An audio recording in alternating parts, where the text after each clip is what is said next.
Doctor action budget सत्र को देखने के लिए यहाँ उपस्थित है। माननीय डॉक्टर तुल्या एक्शन शुक्रवार दिनांक 19 जुलाई 2024 को भारत पहुंची। उन्होंने 21 जुलाई 2024 को आगरा का भ्रमण किया और इस समय वह विशेष बॉक्स में आसीन है।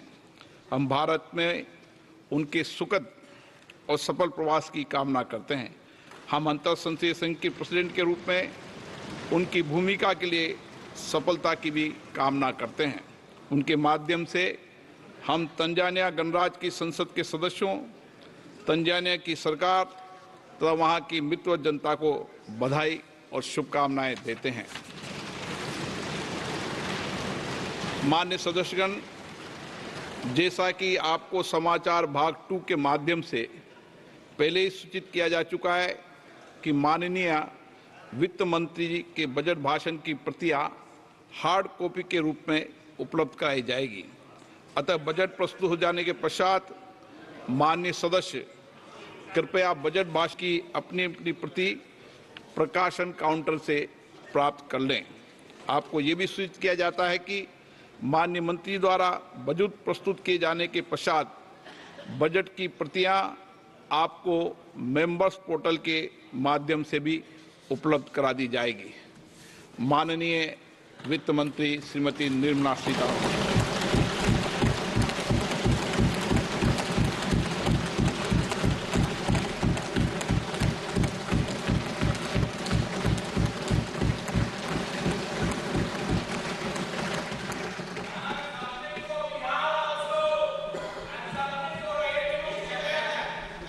Honorable Speaker, I present the budget for 24-25.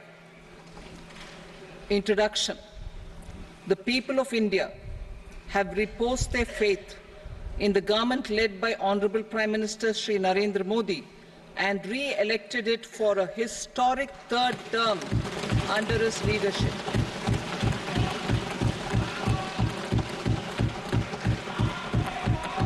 We are grateful for their support, faith, and trust in our policies.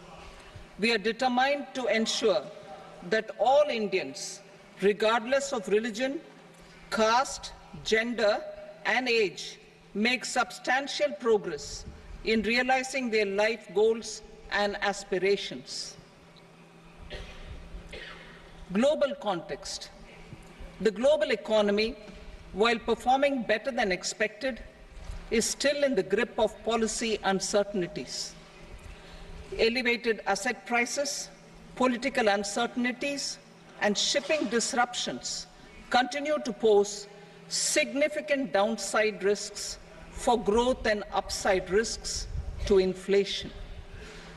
In this context, India's economic growth continues to be the shining exception and will remain so in the years ahead.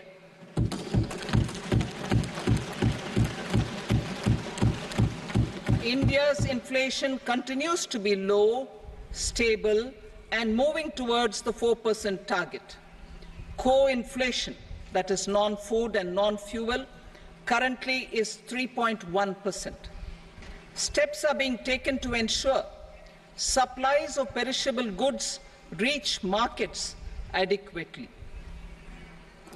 Interim budget. As mentioned in the interim budget, we need to focus on 4 major castes, namely the Garib, Mahilaye, Yuva, and Annadata, the poor, women, youth, and the farmer. For Annadata, we announced higher minimum support prices a month ago for all major crops, delivering on the promise of at least a 50% margin over costs. Pradhan Mantri Garib Kalyan Anna Yojana was extended for 5 years, benefiting more than 80 crore people. Administrative actions for approval and implementation of various schemes announced in the interim budget are well underway. The required allocations have been made. Budget theme. Turning attention to the full year and beyond in this budget, we particularly focus on employment, skilling, MSMEs, and the middle class.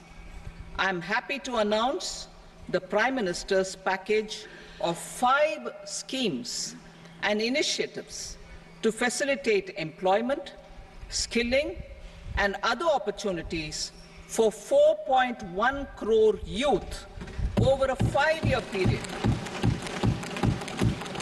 with a central outlay of 2 lakh crore rupees.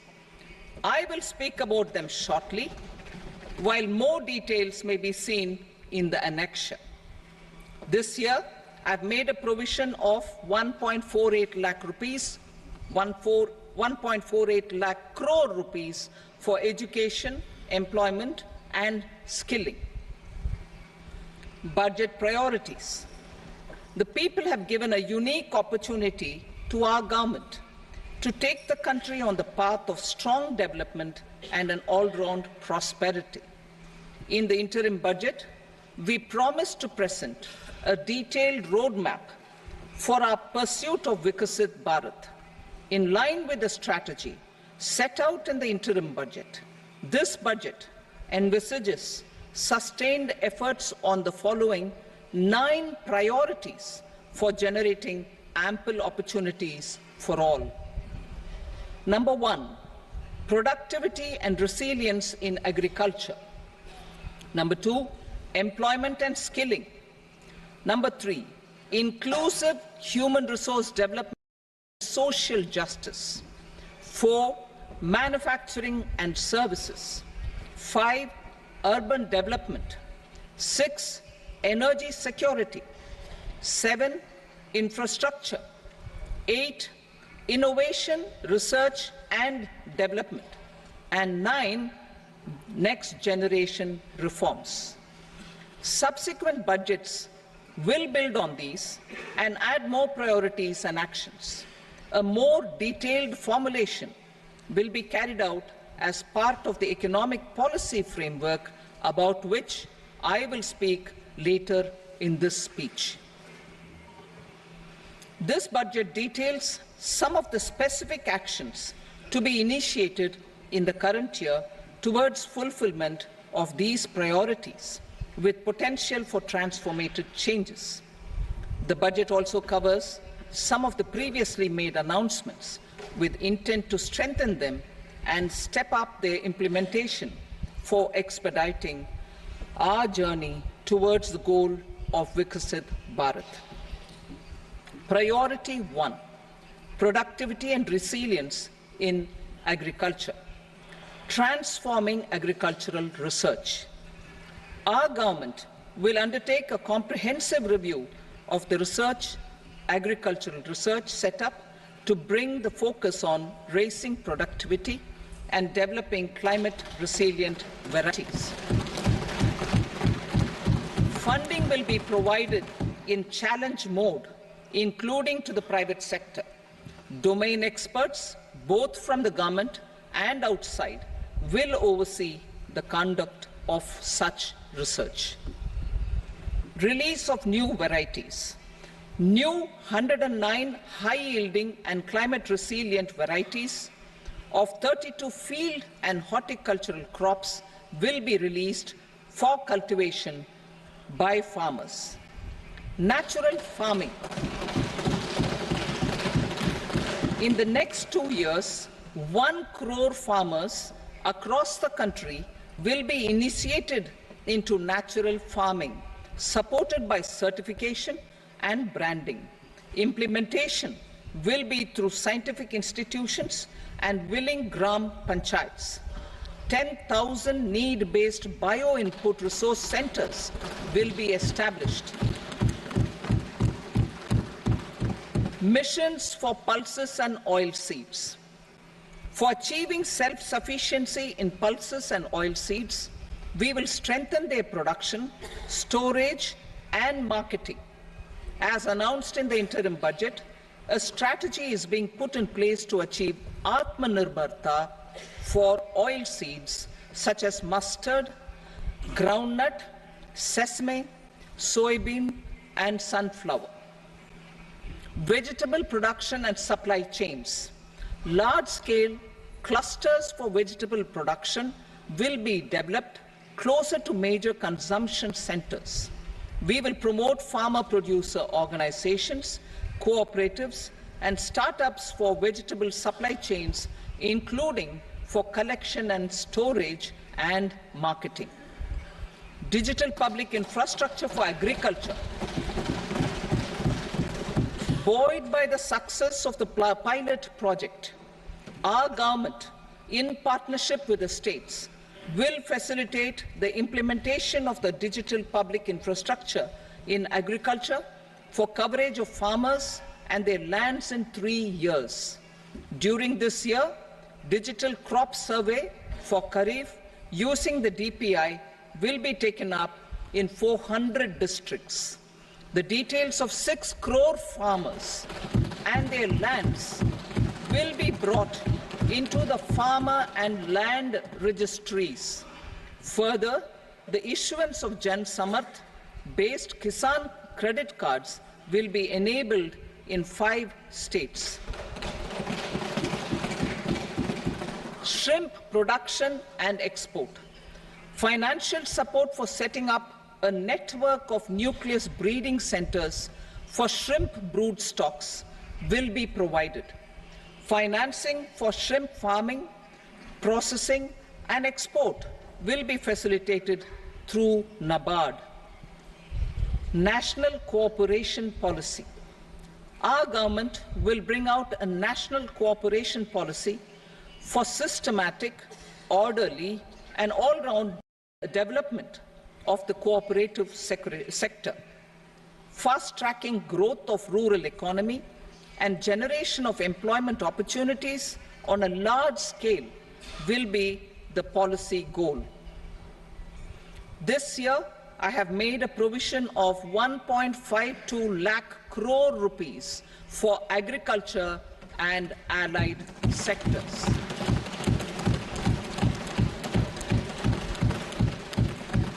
Priority 2, employment and skilling. Employment-linked incentive. Our government will implement following 3 schemes for employment-linked incentive as part of the Prime Minister's package. These will be based on enrollment in the EPFO and focus on recognition of first-time employees and support to employees and employers. Scheme A, first-timers. This scheme will provide 1 month wage to all persons newly entering the workforce in all formal sectors.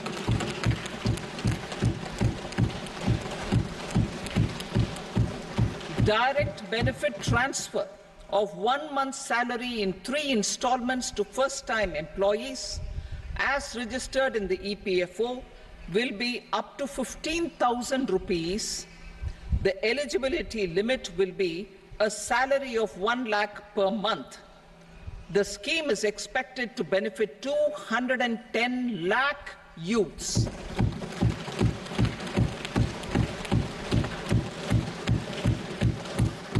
Scheme B, job creation in manufacturing. This scheme will incentivize additional employment in the manufacturing sector linked to the employment of first-time employees. An incentive will be provided at specified scale directly both to the employee and the employer with respect to the EPFO contribution in the first 4 years of employment. The scheme is expected to benefit 30 lakh youth entering employment and their employers.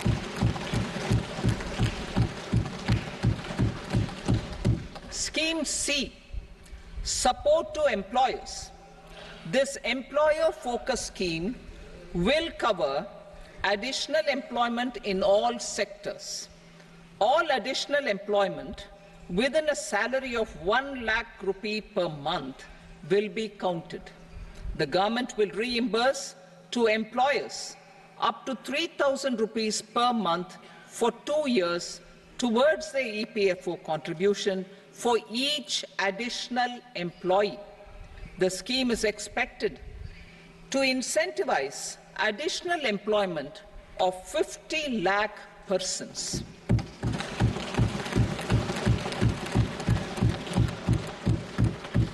Participation of women in the workforce. We will facilitate higher participation of women in the workforce through setting up of working women hostels in collaboration with industry and establishing creches. In addition, the partnership will seek to organize women-specific skilling programs and promotion of market access for women SHG enterprises. Skilling program. I'm happy to announce a new centrally sponsored scheme as the fourth scheme under the Prime Minister's package for skilling in collaboration with state governments and industry. 20 lakh youth will be skilled over a 5-year period.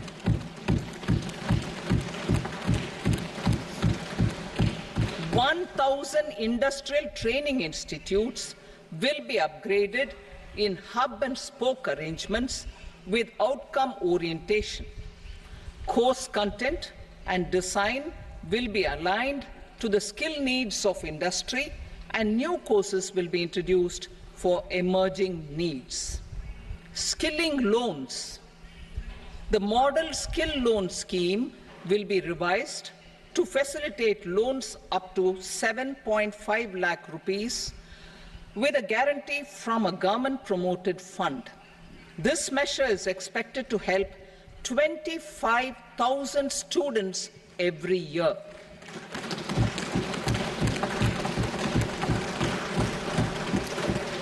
Education loans. For helping our youth who have not been eligible for any benefit under government schemes and policies, I am happy to announce a financial support for loans up to 10 lakh rupees for higher education in domestic institutions.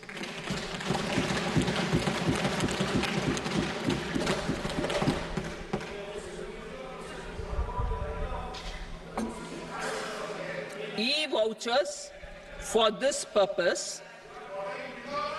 E-vouchers for this purpose will be given directly to 1 lakh students every year for annual interest subvention of 3% of the loan amount. Priority 3, inclusive human resource development and social justice. Saturation approach. Our government is committed to all-round, all-pervasive and all-inclusive development of people, particularly farmers, youth, women, and the poor. For achieving social justice comprehensively, the saturation approach of covering all eligible people through various programs, including those for education and health, will be adopted to empower them by improving their capabilities. Implementation of schemes meant for supporting economic activities by craftsmen, artisans, self-help groups, scheduled caste, scheduled tribe, and women entrepreneurs and street vendors such as the PM Vishwakarma, PM Swanidhi, National Livelihood Missions, and Stand Up India will be stepped up. Purvodaya. The states in the eastern part of the country are rich in endowments and have strong cultural traditions. We will formulate a plan, Purvodaya, for the all-round development of the eastern region of the country, covering Bihar, Jharkhand, West Bengal, Odisha, and Andhra Pradesh. This will cover human resource development, infrastructure, and generation of economic opportunities to make the region an engine to attain Vikasit Bharat. On the Amritsar-Kolkata Industrial Corridor, we will support development of an industrial node at Gaya. This corridor will catalyze industrial development of the eastern region. The industrial node at Gaya will also be a good model for developing our ancient centers of cultural importance into future centers of modern economy.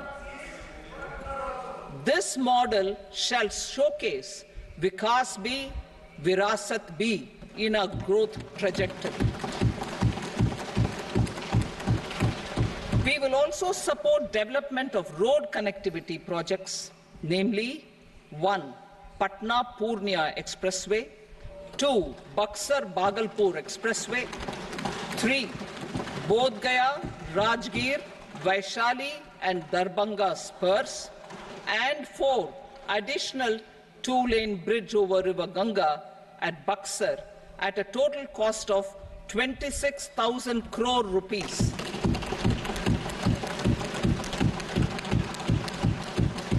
Power projects, including setting up of a new 2,400 megawatt power plant at Pir Painti, will be taken up at a cost of 21,400 crore rupees. New airports, medical colleges, and sports infrastructure in Bihar will be constructed. An additional allocation to support capital investments will be provided. The requests of Bihar government for external assistance from multilateral development banks will be expedited.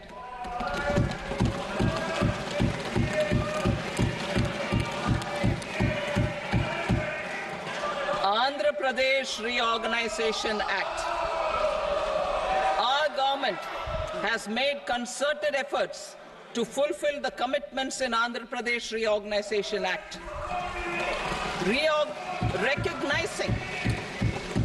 Recognizing the state's need for the capital, recognizing the state's need for a capital, we will facilitate special financial support through multilateral development agencies. In the current financial year, 15,000 crore rupees will be arranged with additional amounts in future years.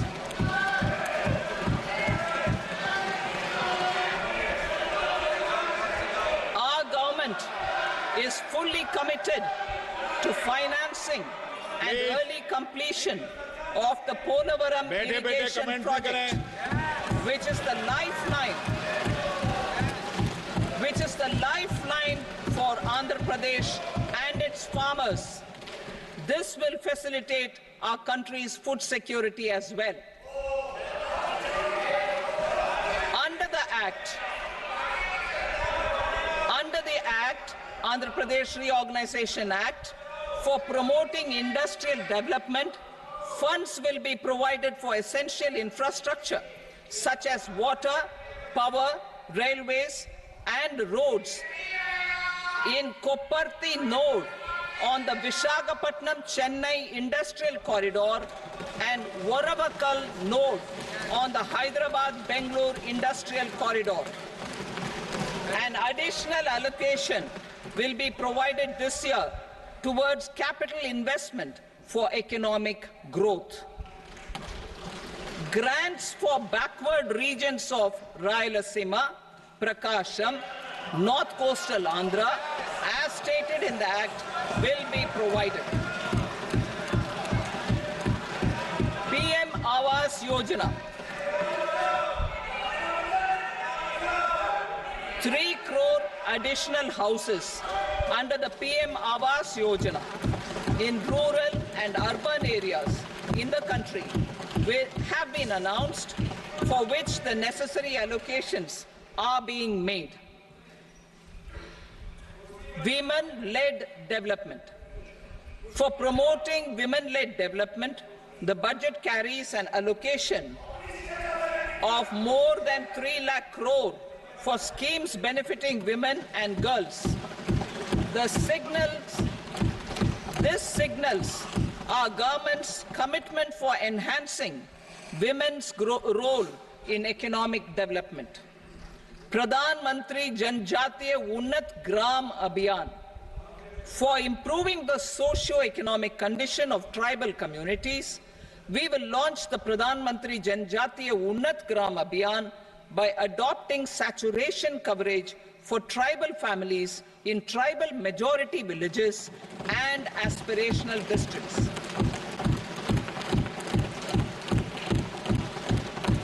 This will cover 63,000 villages, benefiting 5 crore tribal people.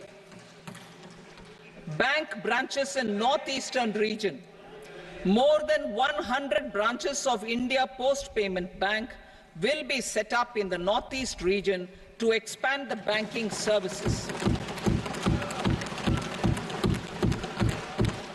This year, I have made a provision of 2.66 lakh crore rupees for rural development, including rural infrastructure. Priority 4, manufacturing and services, support for promotion of MSMEs. This budget provides special attention to MSMEs and manufacturing, particularly labor-intensive manufacturing. We have formulated a package covering financing, regulatory changes, and technology support for MSMEs to help them grow and also compete globally, as mentioned in the interim budget. I am happy to announce the following specific measures. Credit guarantee scheme for MSMEs in the manufacturing sector. For facilitating term loans to MSMEs for purchase of machinery and equipment without collateral or third-party guarantee, a credit guarantee scheme will be introduced. The scheme will operate on pooling of credit risks of such MSMEs. A separately constituted self-financing guarantee fund will provide to each applicant guarantee cover up to 100 crore rupees, while the loan amount may be larger. The borrower will have to provide an upfront guarantee fee and an annual guarantee fee on the reducing loan balance. New assessment model for MSME credit. Public sector banks will build their own in-house capability to assess MSMEs for credit instead of relying on external assessment. They will also take a lead in developing or getting developed a new credit assessment model based on the scoring of digital footprints of the MSMEs in the economy. This is expected to be a significant improvement over the traditional assessment of credit eligibility based only on asset or turnover criteria. That will also cover MSMEs without a formal accounting system. Credit support to MSMEs during stress period. I'm happy to announce a new mechanism for facilitating continuation of bank credit to MSMEs during their stress period while being in special mention account, SMA stage, for reasons beyond their control. MSMEs need credit to continue their business and to avoid getting into the NPA stage. Credit availability will be supported through a guarantee from a government-promoted fund. Mudra loans. The limit of Mudra loans will be enhanced to 20 lakh from the current 10 lakh for those entrepreneurs who have availed and successfully repaid previous loans under the Tarun category. Enhanced scope for mandatory onboarding in trades.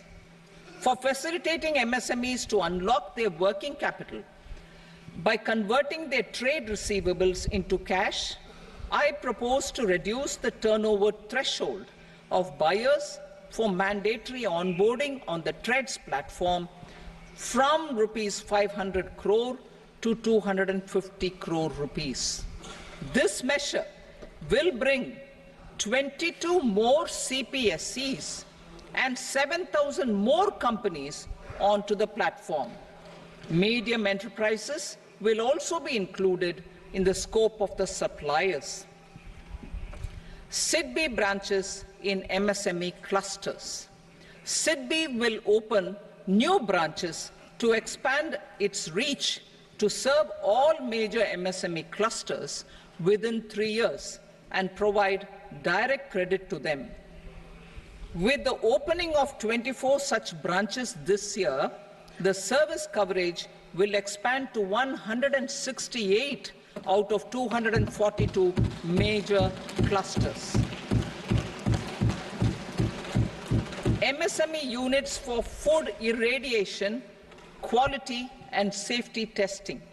Financial support for setting up of 50 multi-product food irradiation units in the MSME sector will be provided.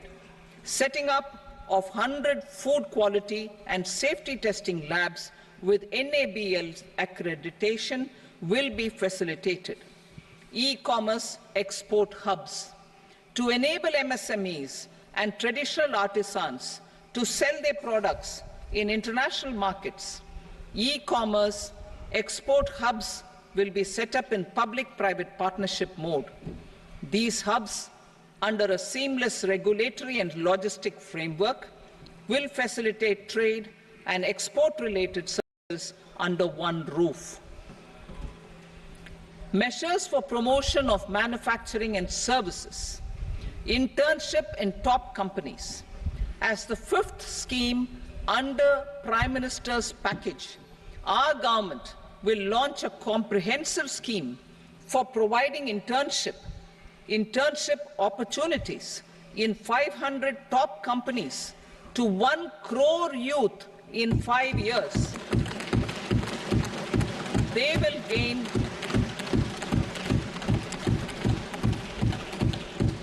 will gain exposure for 12 months to real-life business environment, varied professions, and employment opportunities.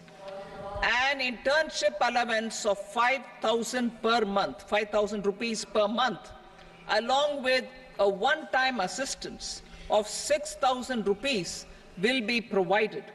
Companies will be expected to bear the training cost and 10% of their internship cost from their CSR funds.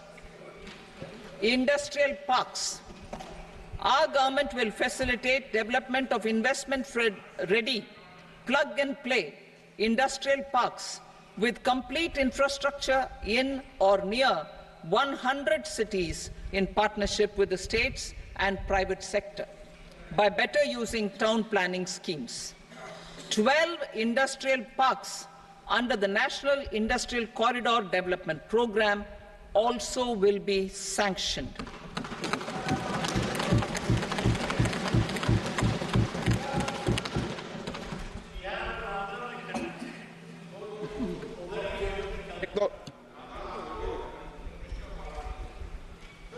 Veggie paper, no. Please, Petty.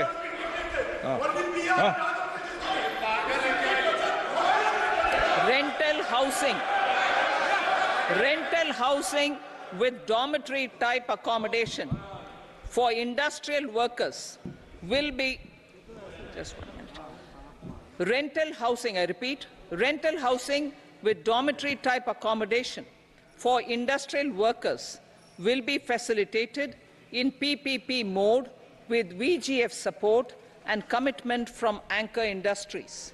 Shipping industry, ownership, leasing and flagging reforms will be implemented to improve the share of Indian shipping industry and generate more employment. Critical mineral mission. We will set up a critical mineral mission for domestic production, recycling of critical minerals and overseas acquisition of critical mineral assets. Its mandate will include technology development, skilled workforce, extended producer responsibility framework, and a suitable financing mechanism. Offshore mining of minerals. Our government will launch the auction of the first tranche of offshore blocks for mining, building on the exploration already carried out. Digital public infrastructure applications. Turning to the services sector, I propose development of DPI applications at population scale for productivity gains, business opportunities, and innovation by the private sector. These are planned in the areas of credit, e-commerce, education, health, law and justice, logistics, MSME service delivery, and urban governance. Integrated technology platform for IBC ecosystem. An integrated technology platform will be set up for improving the outcomes under the Insolvency Bankruptcy Code for achieving consistency, transparency, timely processing, and better oversight for all stakeholders. Voluntary closure of LLPs. The services of the Center for Processing Accelerated Corporate Exit, CPACE, will be extended for voluntary closure of LLPs to reduce the closure times. National Company Law Tribunals. The IBC has resolved more than 1,000 companies, resulting in direct recovery of 3.3 lakh crore to creditors. 3.3 lakh crore rupees to creditors. In addition, 28,000 cases involving over 10 lakh crore rupees have been disposed of even prior to admission. Appropriate changes to the IBC, reforms and strengthening of the tribunal and appellate tribunals will be initiated to speed up insolvency resolution. Additional tribunals will be established. Out of those, some will be notified to decide cases exclusively under the Companies Act. Debt recovery. Steps for reforming and strengthening debt recovery tribunals will be taken. Additional tribunals will be established to speed up recovery. Priority 5, urban development. Cities as growth hubs. Working with states, our government will facilitate development of cities as growth hubs. This will be achieved through economic and transit planning and orderly development of peri-urban areas utilizing town planning schemes. Creative redevelopment of cities. For creative brownfield redevelopment of existing cities with a transformative impact, our government will formulate a framework for enabling policies, market-based mechanisms, and regulation. Transit-oriented development.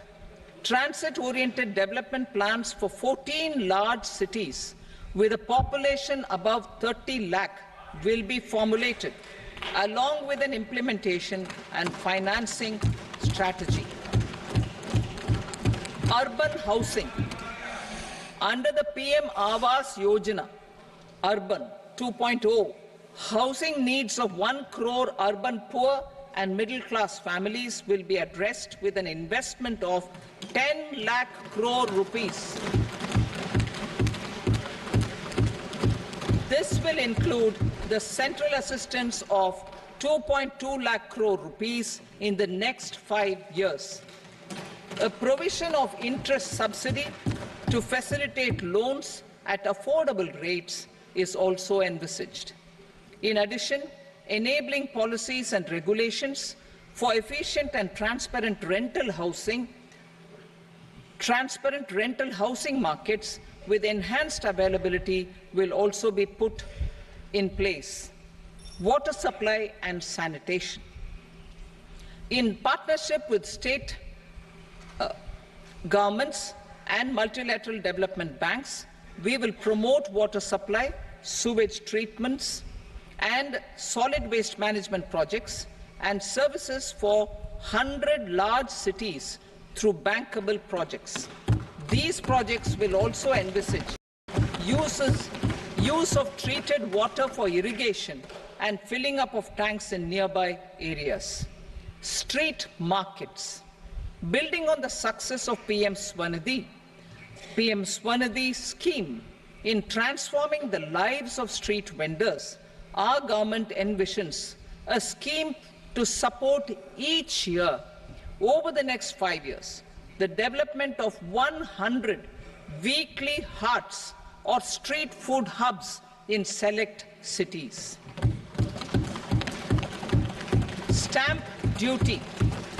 We will encourage states which continue to charge high stamp duty to moderate the rates for all and also consider further lowering duties for properties purchased by women.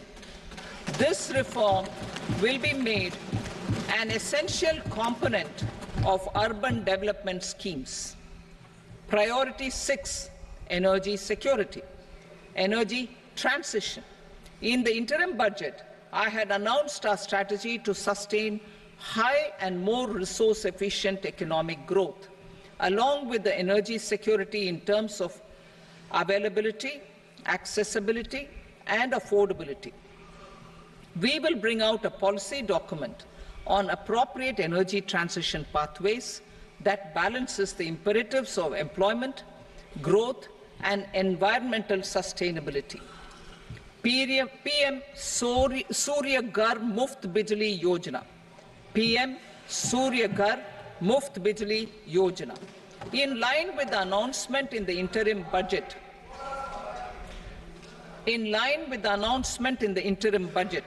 PM Surya Ghar Muft Bijli Yojana has been launched to install rooftop solar plants to enable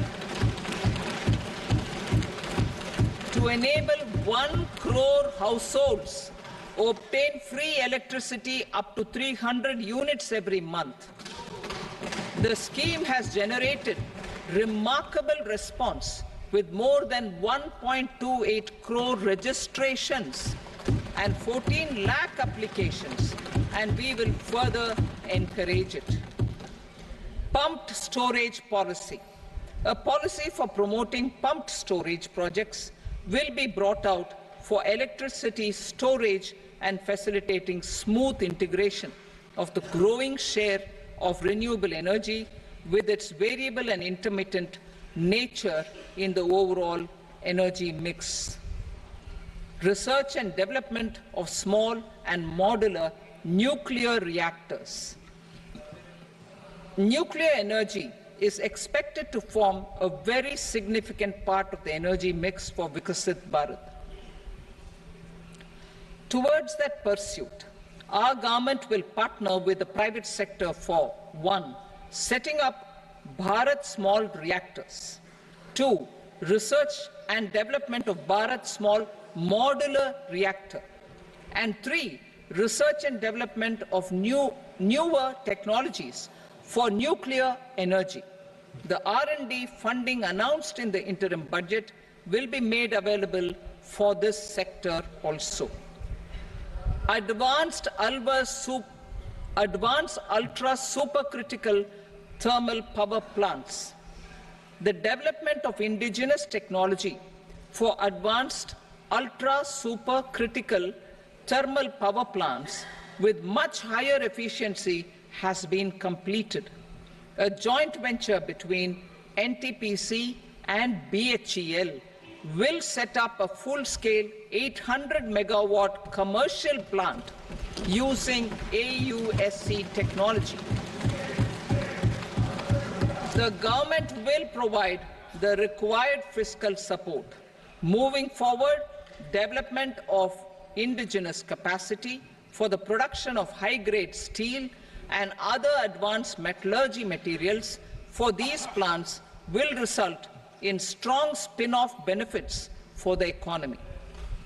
Roadmap for hard-to-abate industries. A roadmap for moving the hard-to-abate industries from energy efficiency targets to emission targets will be formulated. Appropriate regulations for transition of these industries from the current perform, achieve and trade mode to Indian carbon market mode will be put in place. Support to traditional micro and small industries. An investment-grade energy audit of traditional micro and small industries in 60 clusters, including brass and ceramic, will be facilitated. Financial support will be provided for shifting them to cleaner forms of energy and implementation of energy efficiency measures. The scheme will be replicated in another 100 clusters in the next phase. Priority 7, infrastructure investment by central government. Significant investment the central government has made over the years in building and improving infrastructure has had a strong multiplier effect on the economy. We will endeavour to maintain strong fiscal support for infrastructure over the next 5 years in conjunction with imperatives of other priorities and fiscal consolidation. This year, I have provided 11,11,111 crore rupees for capital expenditure. This would be 3.4% of our GDP. Infrastructure investment by state governments. We will encourage states to provide support of similar scale for infrastructure, subject to their development priorities. A provision of 1.5 lakh crore rupees for long-term interest-free loans have been made this year also to support the states in their resource allocation. Private investment in infrastructure. Investment in infrastructure by private sector will be promoted through viability gap funding and enabling policies and regulations. A market-based financing framework will be brought out. Pradhan Mantri Gram Sadak Yojana, Phase 4 of the PMGSY will be launched to provide all-weather connectivity to 25,000 rural habitations, which have become eligible in view of their population increase. Irrigation and flood mitigation. Bihar has frequently suffered from floods, many of them originating outside the country. Plans to build flood control structures in Nepal are yet to progress. Our government, through the Accelerated Irrigation Benefit Program and other sources, will provide financial support for projects with estimated cost of 11,500 crore rupees, such as the Kosi-Michi intra-state link and 20 other ongoing and new schemes, including barrages, river pollution abatement and irrigation projects. In addition, survey and investigation of Kosi-related flood mitigation and irrigation projects will be undertaken.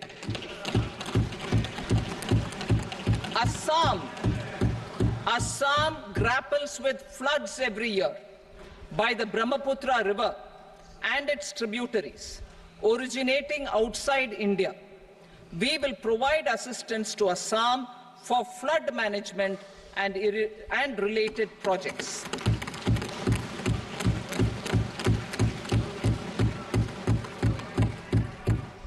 Himachal Pradesh suffered extensive losses due to floods last year. Our government will provide assistance to the state for reconstruction and rehabilitation through multilateral development assistance.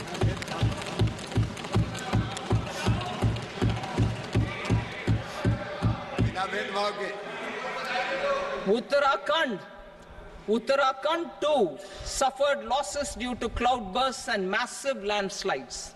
we will provide assistance to the state. Recently, Sikkim witnessed devastating flash floods and landslides that wreaked havoc across the state. Our government will provide assistance to the state.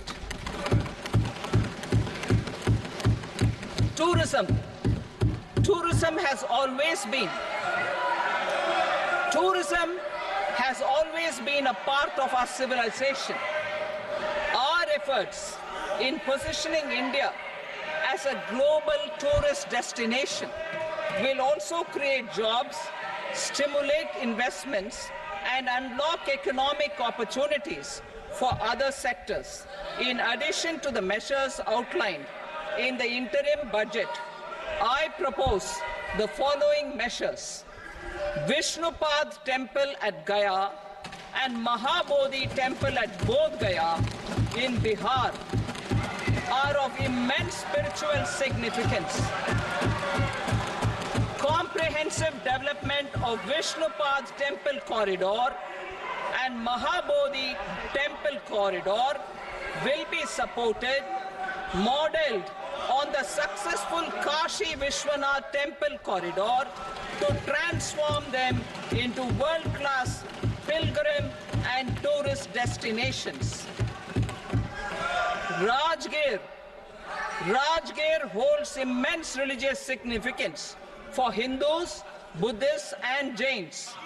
The 20th Tirthankara Muniswarata temple in the Jain temple complex is ancient. The Saptarishi or the 7 hot springs form a warm water Brahmkund that is sacred. A comprehensive development initiative for Rajgir will be undertaken. Our government will support the development of Nalanda as a tourist center, besides reviving Nalanda University to its glorious stature. Odisha's scenic beauty, temples, monuments, craftsmanship, wildlife sanctuaries, natural landscapes, and pristine beaches make it an ultimate tourism destination. Our government will provide assistance for their development to Odisha as well. Priority 8, innovation, research and development. We will operationalize the Anusandhan National Research Fund for basic research and prototype development. Further, we will set up a mechanism for spurring private sector-driven research and innovation at commercial scale with a financing pool of 1 lakh crore rupees in line with the announcement in the interim budget. Space economy. With our continued emphasis on expanding the space economy by 5 times in the next 10 years, a venture capital fund of 1,000 crore rupees will be set up. Priority 9, next generation reforms. Economic policy framework. We will formulate an economic policy framework to delineate the overarching approach to economic development and set the scope of the next generation of reforms for facilitating employment opportunities and sustaining high growth. Our government will initiate and incentivize reforms for 1. Improving productivity of factors of production, and 2. Facilitating markets and sectors to become more efficient. These reforms will cover all factors of production, namely land, labor, capital, and entrepreneurship, and technology as an enabler of improving total factor productivity and bridging inequality. Effective implementation of several of these reforms requires collaboration between the center and the states and building consensus as development of the country lies in development of the states. For promoting competitive federalism and incentivizing states for faster implementation of reforms, I propose to earmark a significant part of the 50-year interest-free loan. Working with the states, we will initiate the following reforms.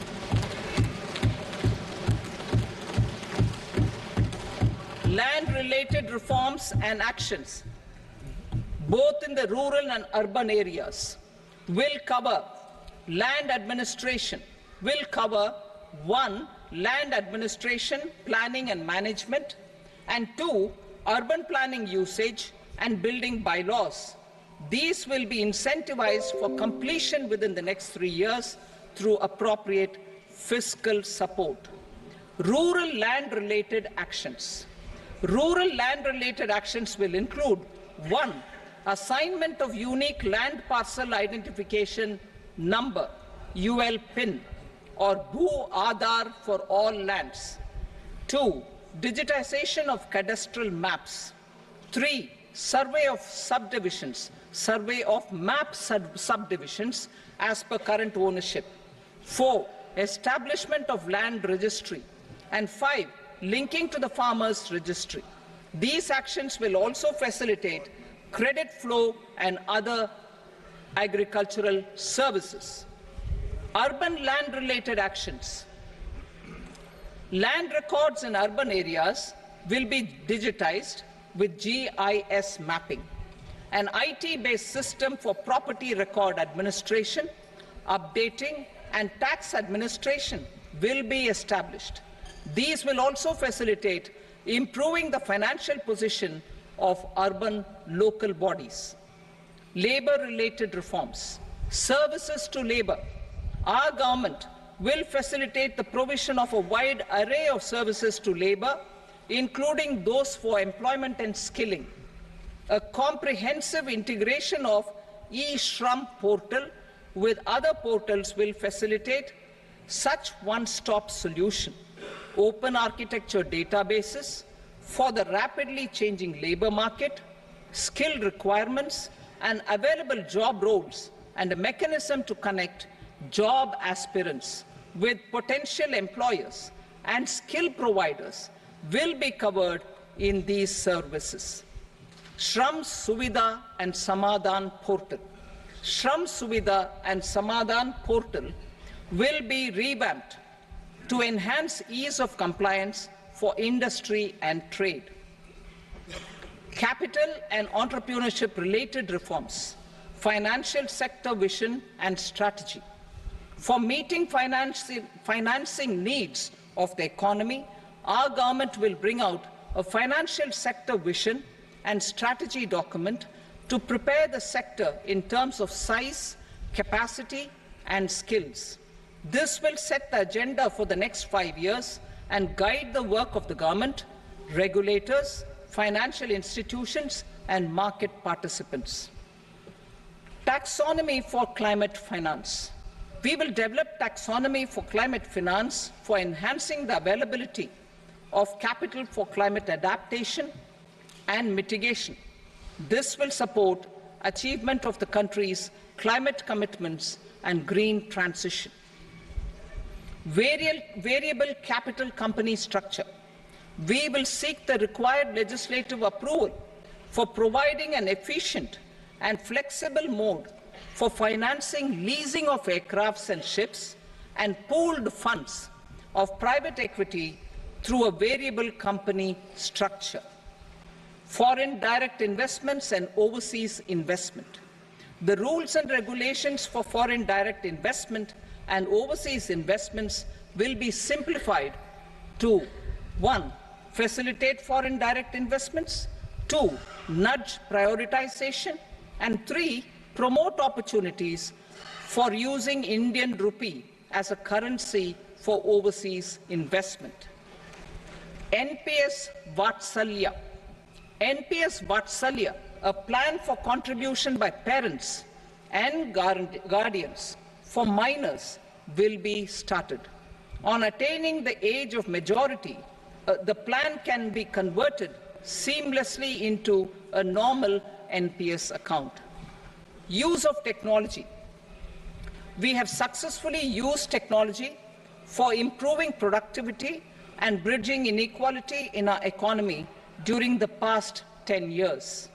Public investment in digital infrastructure and innovations by the private sector have helped in improving access of all citizens, particularly the common people, to market resources, education, health and services. We will step up adoption of technology towards digitalization of the economy. Ease of doing business. For enhancing ease of doing business, we are already working on the Jan Vishwas Bill 2.0. Further, states will be incentivized for implementation of the business reforms, action plans and digitalization. Data and statistics.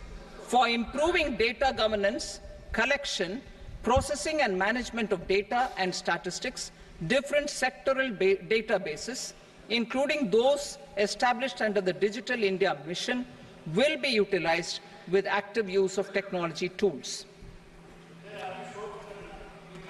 New pension scheme.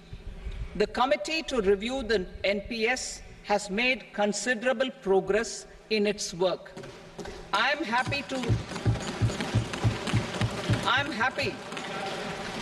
happy that the staff side of the National Council of the Joint Consultative Machinery for Central Government Employees has taken a constructive approach. A solution will be evolved which addresses the relevant issues while maintaining fiscal prudence to protect the common citizens.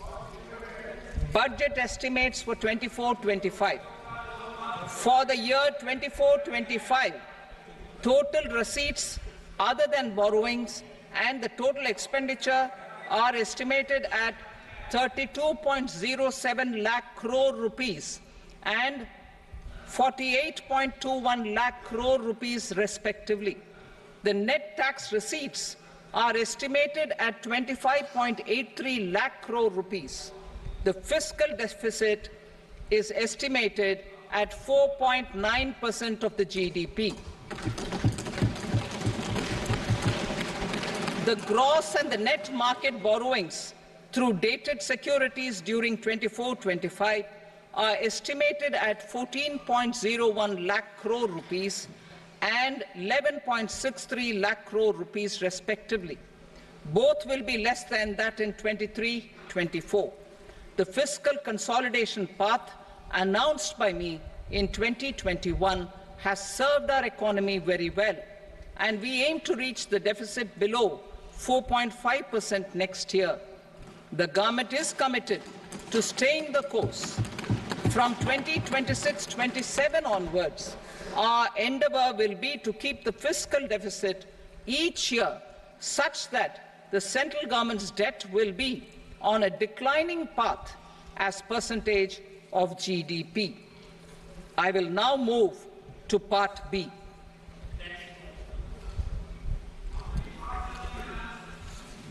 Indirect taxes. Sir, I start with GST.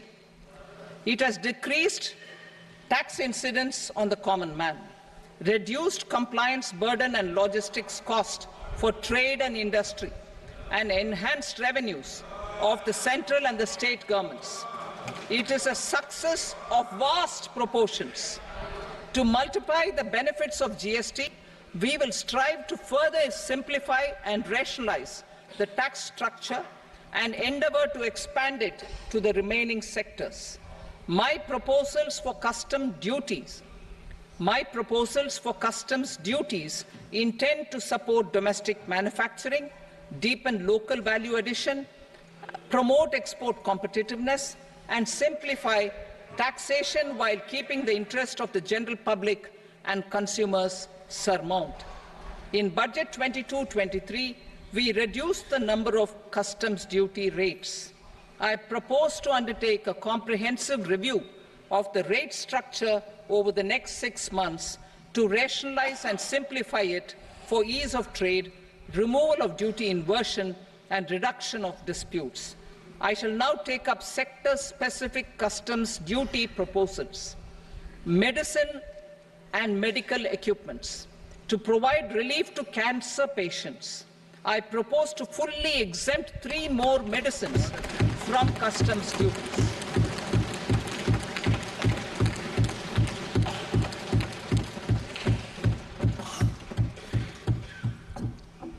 I also propose changes in the BCD on X-ray tubes and flat panel detectors for use in medical X-ray machines under the phased manufacturing program so as to synchronize them with the domestic capacity addition. Mobile phone and related parts. With a threefold increase in domestic production and almost a 100-fold jump in exports of mobile phones over the last 6 years, the Indian mobile industry has matured. In the interest of consumers, I now propose to reduce the BCD on mobile phone, mobile PCBA, and mobile charger to 15%. Critical minerals. Minerals such as lithium, copper, cobalt, and rare earth elements are critical for sectors like nuclear energy, renewable energy, space, defense, telecommunications, and high-tech electronics. I propose to fully exempt customs duties on 25 critical minerals and reduce BCD on 2 of them. This will provide a major fillip to the processing and refining of such minerals and help secure their availability for these strategic and important sectors. Solar energy. Energy transition is critical in the fight against climate change. To support energy transition, I propose to expand the list of exempted capital goods for use in the manufacture of solar cells and panels in the country. Further, in view of sufficient domestic manufacturing capacity of solar gas, glass and tinned copper interconnect, I propose not to extend the exemption of custom duties provided to them. Marine products. India's seafood exports in the last financial year touched an all-time high of more than 60,000 crores of rupees. Frozen shrimp accounted for about 2/3 of these exports. To enhance their competitiveness, I propose to reduce BCD on certain broodstock, polychaete worms, shrimp, and fish feed to 5%. I also propose to exempt customs duty on various inputs for manufacture of shrimp and fish feed. Leather and textile. Similarly, to enhance the competitiveness of exports in the leather and textile sectors, I propose to reduce BCD on real down-filling material from duck or goose. I am also making additions to the list of exempted goods for manufacture of leather and textile garments, footwear, and other leather articles for export. To rectify inversion in duty, I propose to reduce BCD subject to conditions on methylene diphenyl diisocyanate MDI for manufacture of spandex yarn from 7.5 to 5%. Furthermore, the export duty structure on raw hides, skin, and leather is proposed to be simplified and rationalized. Precious metals. To enhance domestic value addition in gold and precious metal jewelry in the country, I propose to reduce customs duties on gold and silver to 6% and that of platinum to 6.4%. Other metals, steel and copper, are important raw materials. To reduce the cost of production, I propose to remove the BCD on ferronickel and blister copper. I am also continuing with nil BCD on ferrous scrap and nickel cathode and concessional BCD of 2.5% on copper scrap. Electronics. To increase value addition in the domestic electronics industry, I propose to remove the BCD subject to conditions on oxygen-free copper for manufacture of resistors. I also propose to exempt certain parts for manufacture of connectors. Chemicals and petrochemicals. To support existing and new capacities in the pipeline, I propose to increase D on ammonium nitrate from 7.5% to 10%. Plastics, PVC flex banners are non-biodegradable and hazardous for environment and health. To curb their imports, I propose to raise the BCD on them from 10 to 25%. Telecommunication equipment. To incentivize domestic manufacturing, I propose to increase the BCD from 10 to 15% on PCBA of specified telecom equipment. Trade facilitation. To promote domestic aviation and boat and ship MRO, I propose to extend the period for export of goods imported for repairs from 6 months to 1 year. I'll read that again. To promote domestic aviation and boat and ship maintenance, repair and operations, I propose to extend the period for export of goods imported for repairs from 6 months to 1 year. In the same vein, I propose to extend the time limit for re-import of goods for repairs under warranty from 3 to 5 years. I now move to direct taxes.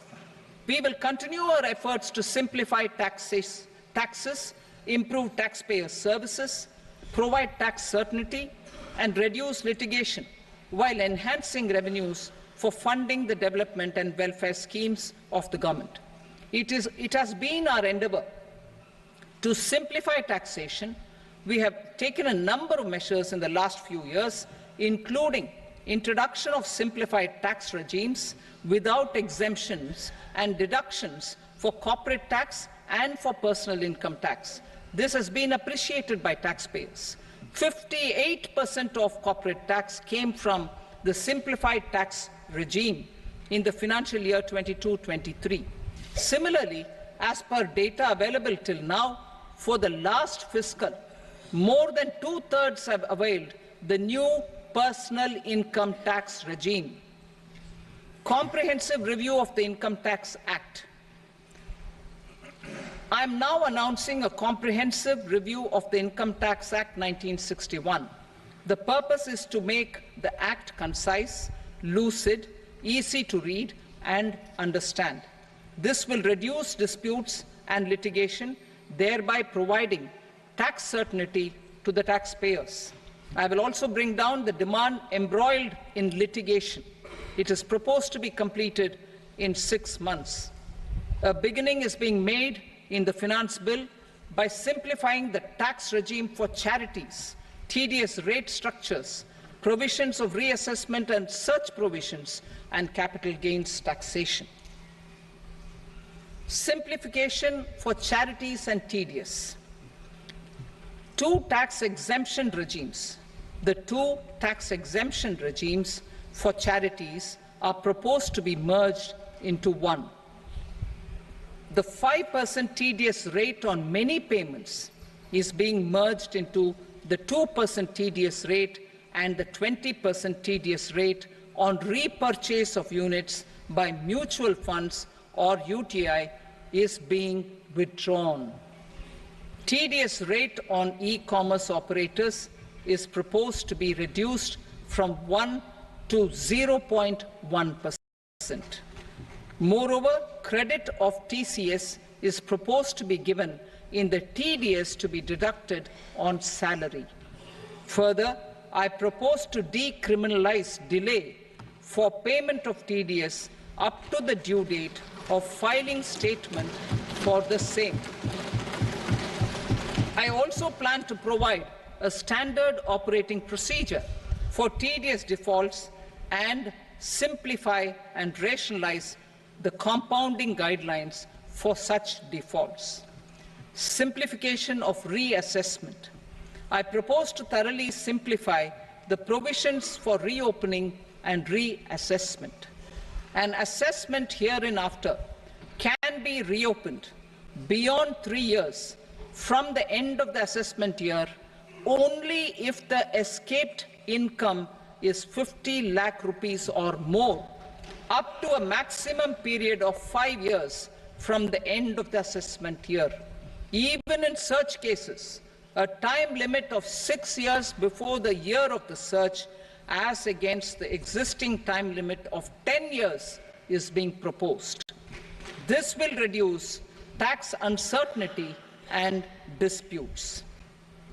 Simplification and rationalization of capital gains. Capital gains taxation is also proposed to be hugely simplified. Short-term gains on certain financial assets shall henceforth attract a tax rate of 20%, while that on all other financial assets and all non-financial assets shall continue to attract the applicable tax rate. Long-term gains on all financial and non-financial assets, on the other hand, will attract a tax rate of 12.5%. For the benefit of the lower and the middle income classes, I propose to increase the limit of exemption of capital gains on certain financial assets to 1.25 lakh rupees per year. Listed financial assets held for more than a year will be classified as long-term, while unlisted financial assets and all non-financial assets will have to be held for at least 2 years to be classified as long-term. Unlisted bonds and debentures, debt mutual funds, and market-linked debentures, irrespective of holding period, however, will attract tax on capital gains at applicable rates. Taxpayer services. All the major taxpayer services under GST and most services under customs and income tax have been digitalized. All remaining services of customs and income tax, including rectification and order giving effect to appellate orders, shall be digitalized and made paperless over the next 2 years. Litigation and appeals. While our concerted efforts to reduce pendency of appeals at various appellate fora are beginning to show good results, it will continue to engage our highest attention. To dispose of the backlog of first appeals, I plan to deploy more officers to hear and decide such appeals, especially those with large tax effect. For resolution of certain income tax disputes pending in appeal, I am also proposing Vivad Se Vishwas Scheme 2024. Further, I propose to increase monetary limits for filing appeals related to direct taxes, excise and service tax in the tax tribunals, high courts and Supreme Court to 60 lakh rupees, 2 crore rupees and 5 crore respectively. With a view to reduce litigation and provide certainty in international taxation, we will expand the scope of safe harbor rules and make them more attractive. We will also streamline the transfer pricing assessment procedure.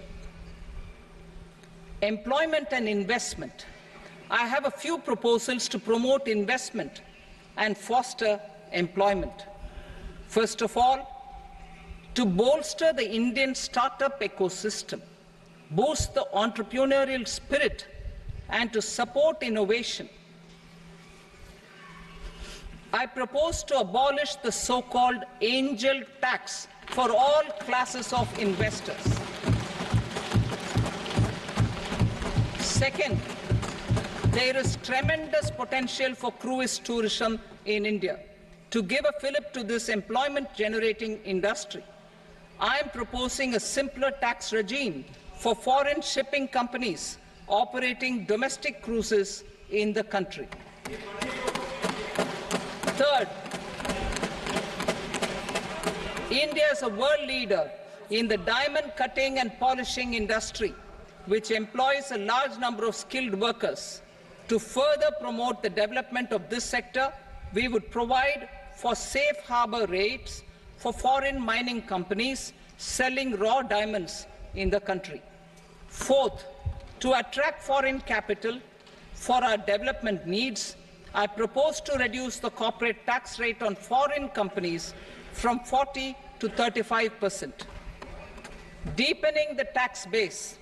I have a couple of proposals for deepening the tax base. First, security transaction tax on futures and options of securities is proposed to be increased to 0.02% and 0.1% respectively. Second, for reasons of equity, I propose to tax income received on buyback of shares in the hands of recipients. Other proposals. To improve social security benefits, deduction of expenditure by employers towards NPS is proposed to be increased from 10 to 14% of the employee's salary. Similarly, deduction of this expenditure up to 14% of salary from the income of employees in private sector, public sector banks and undertakings opting for the new tax regime is proposed to be provided. Indian professionals working in multinationals get ESOPs and invest in social security schemes and other movable assets abroad. Non-reporting of such small foreign assets has penal consequences under the Black Money Act. Such non-reporting of movable assets up to 20 lakh rupees is proposed to be depenalized. Other major proposals in the finance bill relate to withdrawal of equalization levy of 2%, expansion of tax benefits to certain funds and entities in IFSCs, and immunity from penalty and prosecution to Benamidar on full and true disclosure so as to improve conviction under the Benami Transaction Prohibition Act 1988. Personal income tax. Coming to personal income tax rates, I have two announcements to make for those opting for the new tax regime. First, the standard deduction for salaried employees is proposed to be increased from 50,000 to 75,000 rupees.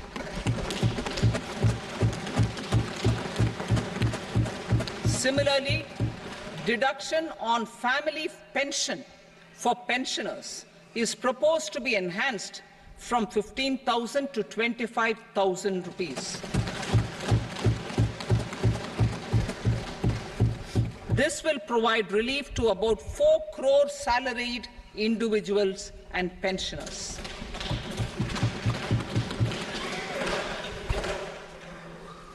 Second, in the new tax regime, the tax rate structure is proposed to be revised as follows: 0 to 3 lakh rupees, nil; 3 to 7 lakh rupees, 5%; 7 to 10 lakh rupees, 10%; 10 to 12 lakh rupees, 15%; 12 to 15 lakh rupees, 20%; and above 15 lakh rupees, 30%. As a result of these changes, a salaried employee in the new tax regime stands to save up to 17,500 rupees in income tax.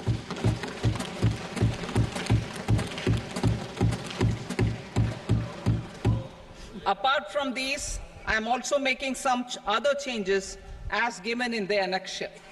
As a result of these proposals, revenue of about 37,000 crore, that is 29,000 crore in direct taxes and 8,000 crore in indirect taxes, will be foregone, while revenue of about 30,000 crore rupees will be additionally mobilized.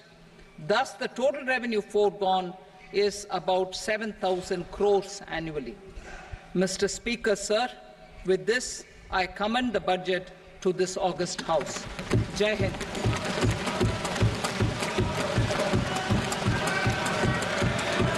I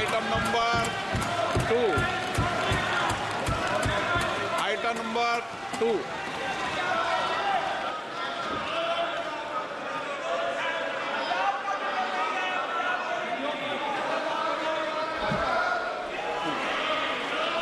Sir, with your permission, I rise to lay on the table the following statements under Section 3 of the Fiscal Responsibility and Budget Management, FRBM Act 2003, Medium-Term Fiscal Policy cum Fiscal Policy Strategy Statement and Macroeconomic Framework Statement.